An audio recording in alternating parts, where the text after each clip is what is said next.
Hello, my friends, and welcome back to another session with the older man. Today, my friends, we're going to go deep into the world of feminism. Listen, we are facing an almighty crisis, and it seems to be a serious gender war going on, but we have to realize that this has been going on for decades upon decades. Going back anywhere between 40, 50 years. There's a boogeyman called the patriarchy that feminists are blaming for everything. And it has created a rift to the point where we're at a point where relationships cannot even strive or survive. Right? Combine that with social media and the idea that because women spend more money, corporations cater to women, and whatever women say is so, it has become a nightmare when it comes to modern day relationships. So we realize very quickly that there is a problem with the system. We're seeing birth rates down low all over the world. So I speak on these things simply because I'm trying to help people. I'm trying to help males and females get back to some remnants of normalcy where we have good relationships. Now, I saw this video on MTR's channel this morning with this woman, and it blew my mind. Her name is Karen Strohan, Straughhan, Strohan. I think it sounds German. And she's at Girl Writes What. That's her channel. Karen Strohan is her name. That's the name of her channel. And she got 208,000 subscribers, 427 videos that she has posted. But this video on MTR, I have to freaking share it because it's powerful as hell. Anytime I see a woman who actually comes out and supports the man's movement and sees the problem. She sees it from a female perspective, but the way men have been trying to tell you, you should see it. She's red pill without even knowing she's red pill. So I want to actually share this video, and I'm going to encourage you, gentlemen, to share the video as well. If you have a channel and you watch this channel, please duplicate this bloody video, make this woman bloody famous. Now, this video that MTR and I are going to share right now is over 10 years old, 12 years old, I think it is. 12 years old. Let me double check the exact date. Let me see how old this video is. Yeah, this video is 12 years old. Okay, has 1.7 million views on it. I want her to get 10 million views on this bloody video. This woman should have 1 million subscribers. That's what I'm trying to do for you, Karen, because you hit the nail on the head. And I'm not saying this simply because you're on our side. I'm saying this because you have broken this down from an intellectual perspective, and you're showing people the realities of what's happening in the world with regards to men. Because this video was on feminism and the disposable male. Think about that word for a bit. So because of MTR's video, I started digging deep on Karen to try to find out more about her. I can tell you she's pretty huge in Canada when it comes to debating social issues, especially anti-feminist rhetoric. So I'm going to share a few clips with you guys, and of course, go over to her channel and support her as well, because she has a lot of good material up there. Now, let's get into this video. Subscribe if you haven't already, guys. Book a session on askanolderman.com if you want to have a chat with me. And of course, join our membership site. I will put the label here. Come on in. Let's have a conversation. Remember, ladies, you're free. So come on in, ladies. Meet a lot of like-minded people over there. A lot of great men over there that would love to meet women who actually watch my kind of content. Okay? So let's get into this. Listen, I'm going to try not to disturb her too much, but listen, I got to add value to the video. I can't just take her video and repost it. Plus, you know, I got a lot to say as well, right? Too long ago, I had it out with a feminist who had come into a male safe space from a feminist blog, just to scoff at the idea of male disposability. She went there and basically said that the entire concept was a myth, that men's lived experiences were completely wrong, and that they were just a bunch of whiners who were complaining over nothing. Now, a major part of this is what you call solipsism. Women cannot see the world through anyone else's eyes. except theirs. I had this same problem this morning just at the gym. There was a young lady that I haven't seen in a while, right? And she said, oh, I haven't seen you in a while. And I said, yeah, good to see you. And I noticed she had a really nice tan on. This is a white lady, European. And she said, she put her arm next to mine. Oh, I'm almost as dark as you. And I said, oh, trust me, you don't want to be as dark as I am. And she said, well, why not? I said, oh, the experiences that people of my color, especially when you're my color and you're man, it's you don't want to experience this. And I did it jokingly with the same laugh I had on my face, right? You know what she said? I'm sure you all can find a way to work around that. I just said, yeah, I do. But I did it with a grit teeth because I didn't want to get into, any sort of deep discussion. I was in the middle of my workout. But it just shows you that here I am talking to a white woman. Not only is she white, but she's a woman, right, who have no clue what the experiences of a black male is in today's world. She has no clue. None. For her to casually say, almost with a nonchalant kind of way that, come on, like, get over it sort of thing.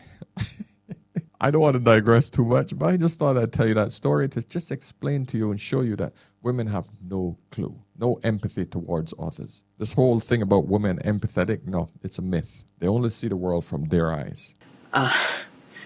Yeah. Anyhow, that got me thinking about the concept of male disposability and how that interacts with the feminist movement. Male disposability has been around since the dawn of time. And it's based on one very, very straightforward dynamic. When it comes to the well-being of others, they come first, men come last. This is just the way it has always been. Seats in lifeboats, being rescued from burning buildings, who gets to eat.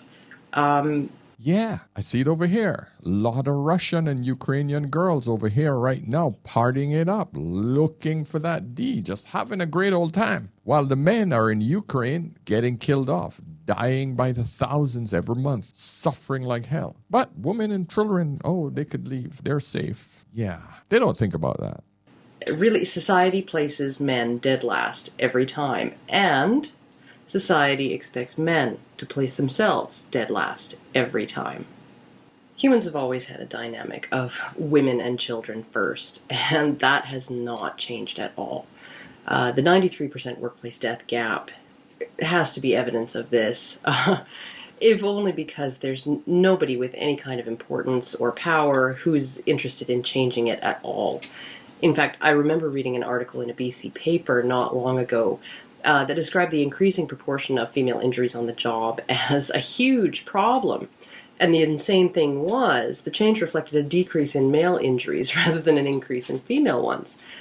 Men's injuries on the job had gone down because the economic downturn had put so many men out of work in the resource sector that there just weren't as many trees or pieces of heavy equipment falling on men as there had been before.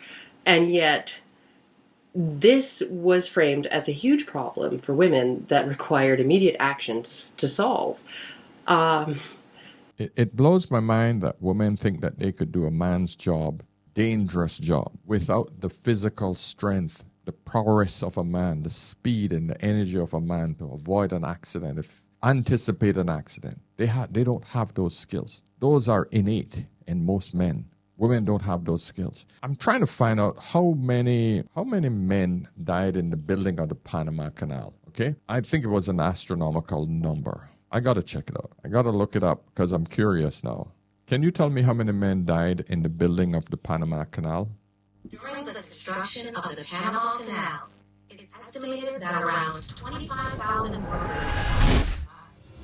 This number includes workers who perished during the French effort from 1881 to 1889, and the subsequent American project from 1904 to 1914. The harsh working conditions, tropical diseases like malaria and yellow fever, and accidents all contributed to this high death toll. Yeah, 25,000 men. That's more men than most wars, okay? You don't get it, ladies. But guess what? The Panama Canal was one of the greatest accomplishments that we have ever undertaken because it cut down shipping time. That means you can get your Amazon packages from anywhere in the world really, really quickly. Yay! Supermarkets are always full, fast. You get your clothes from China, you get your clothes from all over the world, from Italy, very fast. 25,000 men had to be sacrificed for that. It's just crazy. It's like if men aren't dying at work at 20 times the rate women are, we must be doing something wrong as a society. Back when we were still living in caves, that attitude was necessary for human survival. Nature's a really harsh mistress, especially when you think of all the animals that never ever get to die of old age. Things were a lot different for humans through most of our history on this planet than they are now. Life was dangerous, human settlements were small, isolated from each other, and one big disaster that took out a lot of women pretty much meant the end of the entire shebang for that group of people. So really, the level of importance that a human settlement placed on the well-being of women and children reflected almost always how successful that settlement was. And that can be expanded to encompass entire societies. I keep hearing from the feminist camp that femaleness has always really been undervalued by society and that maleness is preferred. But I've always contended that it's the exact opposite. The feminine is intrinsically and individually valuable, simply because females are the limiting factor in reproduction of any species. When it comes to producing babies, every woman counts, whereas biologically, one very happy man could probably do the work of hundreds in that regard. So the level of instinctive importance we humans place on the safety and provision of women and their children, it's one of the main reasons why we've been able to be so successful that we've come to really dominate this planet. And while I will concede that this drive to keep women safe from all harm has often resulted in extreme limits being placed on women's mobility, their agency, their power of decision to direct their own lives, all through history in many cultures, and in many cultures even today, I think it's telling that those cultures tend to be the most backward. When you consider the restrictions placed on women in places like Afghanistan, and then you consider that if we bombed them into the Stone Age, it would be progress, I think you can conclude that the most successful societies had a really, really good balance between allowing women freedom and the ability to choose and direct their own paths in life, and the need to protect them and provide for them. However, feminists will insist that these kinds of restrictions being placed on women in those kinds of societies are the ultimate form of objectification. You lock up your possessions to make sure that they will never be lost or stolen or harmed. Honestly, if I were a guy on a battlefield, I might appreciate being objectified in that way. I think if I was going to be an object, I'd rather be a sexual one or somebody's prized possession than an object that can simply be thrown in the trash or smashed into pieces in the service of somebody else's purpose. The reality of it is that women always come with this crap about, I'll prefer to be in the woods with a bear, which is absolute crap, right? Back in the day, when there was war, men would look for the virgin women as the top prize to get in battle. Top prize. Why? Because they know that these women can be brought into their world and converted easily. How many times you've heard and how many stories you've read that, the king or this leader married his slave, one of his slaves. He got his slave impregnated and she became a loyal wife. How many times you've heard those stories? Because women know that they don't give a shit what side they're on. They only give a shit that they are alive and they don't have to worry about being dead. They will more than likely be happy to give away that punani than actually being dead. These women come up with this, no, I'd prefer to be in the bear. I'd prefer to be eaten by a bear than to be some sex slave for a man. BS. BS, BS, BS. It's just your stupidity shining through. Yeah, you can go out to a nightclub night after night and give it up to a bloody stranger. You can go on the apps and swipe right because this guy looks nice and you'll sleep with that guy. But you'd prefer to take a chance with a bear. And I don't like to talk about this stupid subject about a bear, but it's a great analogy to show the mentality of today's modern woman. Reality of it is, you will do whatever it takes to freaking survive. We have women these days actually just throwing out the panani just to get freaking food. Just to get food. Just to get a good meal. Oh, he took me to a nice restaurant, of course. Oh, a trip? Oh, yeah, I'll give it up. Oh, a nice car? Oh, a nice this, a nice that. You're giving it up the panani for a lot less than being a sex slave. A lot. So this is the kind of crap that I have to hear from today's modern woman. And I hope you all will wake up and learn that you don't have any loyalty to any side. It's all about your survival. So the stronger side that wins you. Feminists also have a very simplistic idea that our willingness to absolve women of their crimes, slap them on the wrist, spare them punishment, it comes from a deep disrespect society has for women's personhood, not seeing them as full human beings, capable of looking after themselves, that we see them as children who don't know any better. And yeah, well, there are parallels there in our desire to protect both women and children from not only their own poor decisions, but the full consequences of their shitty behavior. It's really not as simple as they try to make it out to be. I mean, seriously, even today in 2011, we fully expect that if it comes down to a man and a woman in a burning building and you can only save one, the expectation is that you choose the woman every single time. And even today, in 2024, 12 years later, my friend, it is the same thing. We're expected to save women and children first. The man is disposable. And we men know that. We know that and we accept that. But it's becoming less and less acceptable now in today's environment because we don't get appreciated for it. Back in the day, when there was what we call men running the world, we were appreciated for that. We were appreciated the fact that, hey, you know what? My man will step in front of the freaking bullet for me. He was appreciated. In today's environment, no. And it's getting worse and worse. That's why men are no longer willing to do it. Men are saying, no, no more, no mass, no. So that's what you're seeing. But it's still expected by society. Now, feminists are just pissed off because more and more men are not doing it. But they expect to control everything, right? So honestly, whose humanity are we placing above whose here? We're not talking about going to work. We're not talking about getting an education. We're not talking about having the freedom to decide what you want to be in life. And we're not talking about getting to take Taekwondo. We're talking seats in lifeboats here. The person in the lifeboat is going to survive no matter how capable or incapable they are of managing their own life. And the person going down with the ship is going to die no matter how independent, self-sufficient, and awesome he is. That's the equation. One life more valuable than another.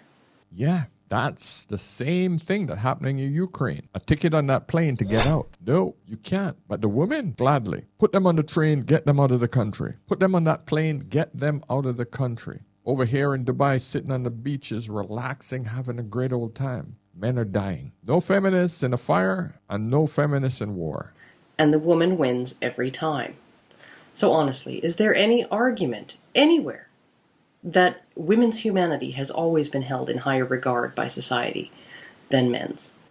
To be important to society, a woman merely has to be. A man has to do in order for his life to have any meaning to anyone other than himself. I think it was Man-Woman Myth who said our society reduces men from human beings to human doings. And I really think that's an apt analogy. We measure a man's worthiness to wear the title of man and therefore the title of human, through how useful he is, either to society or to women. And one of the most useful things a man can do, even now in the eyes of society, is to put women and children before himself. And while I think there's plenty of argument that this attitude is at least partly innate, the way most survival traits are, even collective ones, If it starts in the chromosomes, we really do everything that we can as a society to reinforce this dynamic. Studies have shown that even though baby boys tend to cry and fuss more than baby girls, parents are quicker to attend to or console a baby girl than they are a baby boy. Even just the level of acceptance of infant male circumcision in our culture, when female genital mutilation was banned pretty much the first afternoon we all heard it existed, it really says a lot about the differing expectations we have for males and females. Oh, there's one practice I freaking despise. Circumcision. Absolutely unnecessary. Men should just be taught to clean their dick. That's it. Done. There's no reason for a man to remove the foreskin. It decreases sensitivity to sex. It's a protective cap over the tip of your penis. Don't get it, but still goes on because not enough men have rise up and said, hey, let's cut this crap out. But the woman did, and the men supported her. Think about that shit.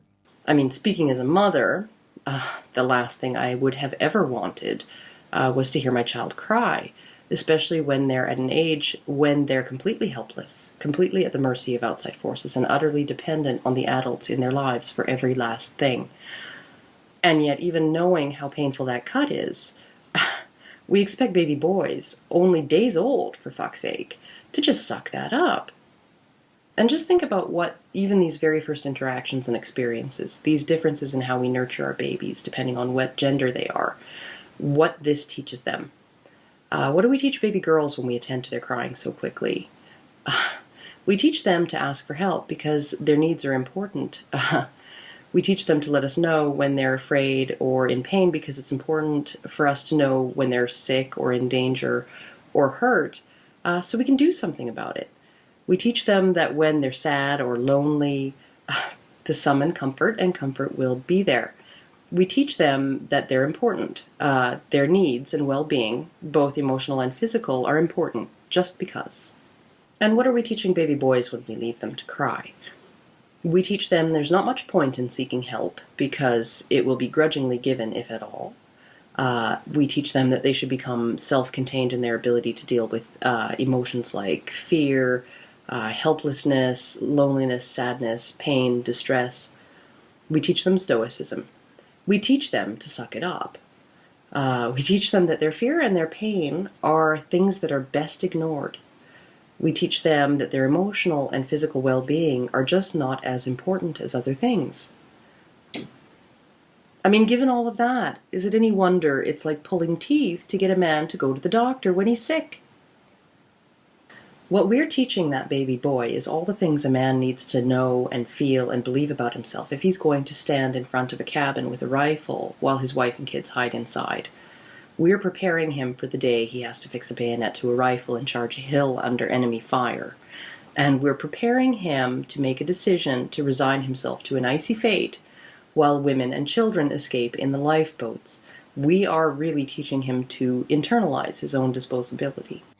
She is cooking. She's cooking. I'm telling you, gentlemen, these are all the things that we tend to overlook as men. I had a guy on Zoom the other day, and he's calling me because the woman that he's going out with, who has 3 kids by 3 different baby daddies, he's upset because the relationship isn't working. And this is a man that's making good money. $80,000 a year. He's good to go, good-looking guy, not tall, but not a bad-looking guy either. And I said, why are you wasting your time and energy with this woman? This woman is not capable of making good decisions. He said, well, I just feel like I want to help her. I said, fuck that, man. That's not your responsibility. Why do you think she don't need you to help her. She needs one of the 3 baby daddies that she has to step up and do that shit. Not you. The bottom line is he didn't understand his worth. And I think that this is the biggest problem with most men. We have been conditioned to think that we're so disposable that we're not worthy of most women, even though they are mediocre at best. Mediocre. This woman had actually put an ultimatum and a condition on her getting back with him that involved her getting an allowance every month from him.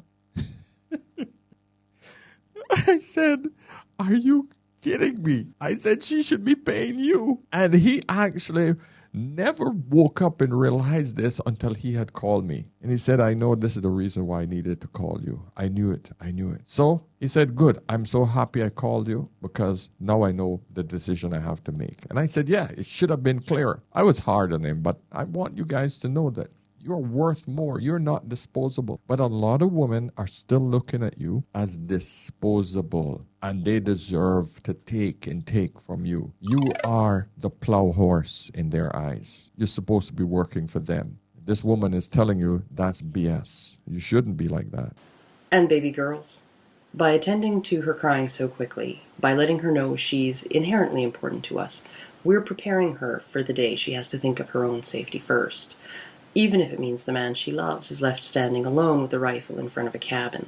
Now, let's just take the example of the woman in the house and the man out's being protective with the rifle. No, he gets killed, and the bandits take her away, her and the kids. And one of the bandits says, you know what? I'll take care of you. You're good. I'll take care of the kids. Just behave yourself. What do you think she's going to do? Exactly. Shut up, do what she has to do to survive. Soon, she'll learn to love that man, and she will very quickly forget the guy that got his ass shot up in front of the cabin. That's the reality of most frigging situations.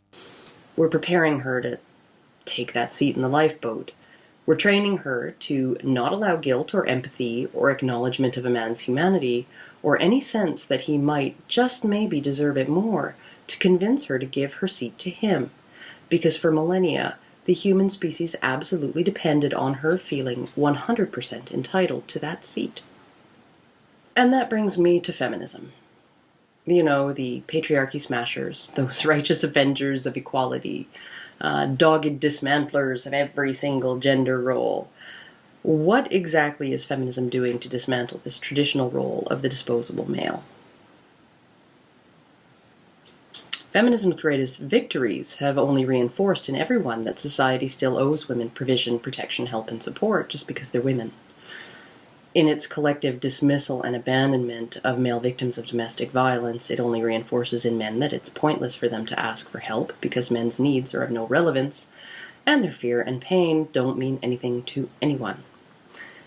Feminism teaches us to put women's needs at the forefront of every single issue, political or social, whether that issue is domestic violence law, sexual assault law, institutional sexism, social safety net, education funding, homeless shelters, government funding for shovel-ready jobs that didn't stay shovel-ready once feminists got wind of them. Everywhere you look, there are feminists pushing their way to the front of the line, demanding women's fair share of all of the goodies, the good stuff, the loot, the booty, the cookies. Even if women don't need it, even if women don't deserve it, and even if somebody else needs it and deserves it more. And they get it, because we give it to them. Feminism has done nothing but exploit this dynamic of the expectation on men to put everybody else before themselves, especially women. Women's safety and support, women's well-being, and women's emotional needs always come first. This is the most stunning piece of society-wide manipulative psychology I think I have ever come across. Feminism has been on the down low with old-school chivalry right from the start, and they might seem like strange bedfellows for sure. But they're not, because both concepts are built on a firm foundation of female self-interest. We made our way as humans through a really harsh history, and we became the dominant force on this planet, and one of the reasons we were so successful is because we have consistently put women's basic needs first, their need for safety, support, and provision. It was in humanity's best interest for women to be essentially self-interested, and for men to be essentially self-sacrificing. But we don't need that dynamic anymore. I mean, our species is in no danger of extinction. I mean, we're 7 billion people clogging up the works here. What's the worst that could happen if we all just collectively decided that men were no more disposable than women, and women were no more valuable than men?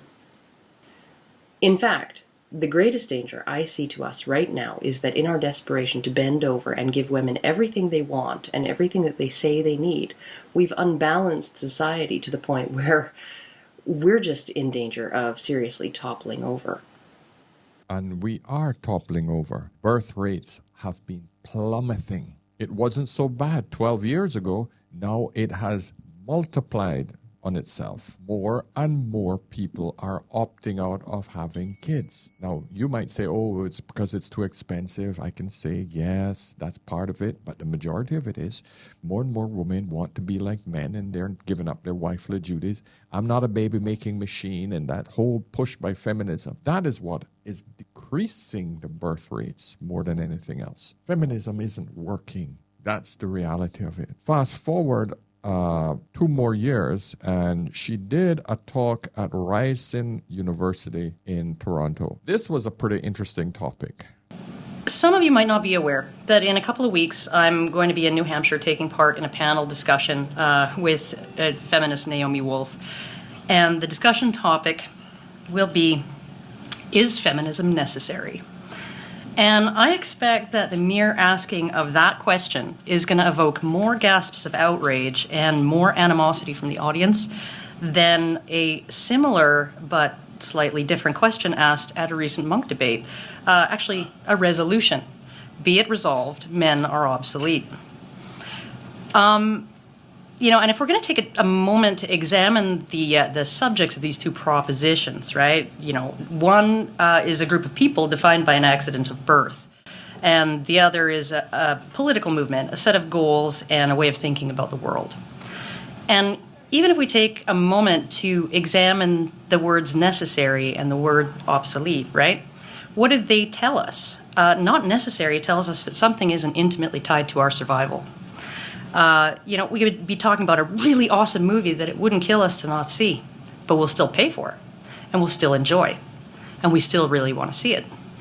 We'd be talking about jewelry or makeup or perfume or a vacation to the Bahamas or a million things people consider as having value, even though they're not necessary to your continued existence. And some things that are necessary are really unpleasant. And, things like occasionally vomiting is necessary for your continued survival, and nobody likes to do it. Washing dishes, shoveling snow, paying your bills, working a job you don't like. All necessary, right?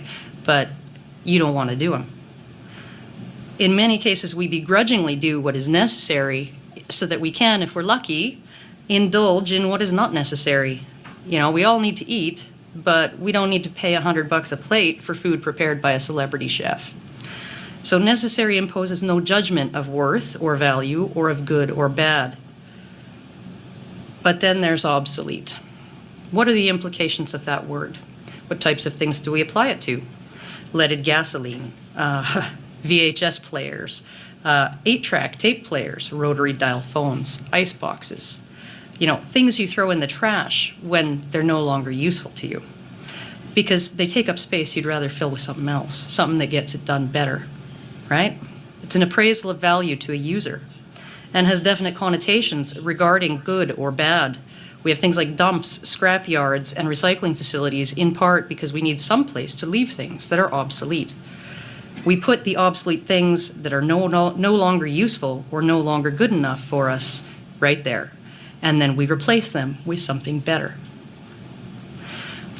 What are the implications of that word? Imagine that. They're actually people, feminists, who think men are obsolete. Think about that shit. Imagine if men had a system that said that women were obsolete. Ooh, you know how fast you'd be shut down? You imagine if men said this. If any channel said this, that women are obsolete. But yeah, women can get away with having a discussion on this very subject in universities. When it's applied not to a tool or an appliance or a software program, not even to a set of ideas or a philosophy, but to a demographic of people, human beings designated solely by an accident of birth. What does it say about us as people that we're totally cool with that? Be it resolved. Men are obsolete. You might as well say, men, justify your existence.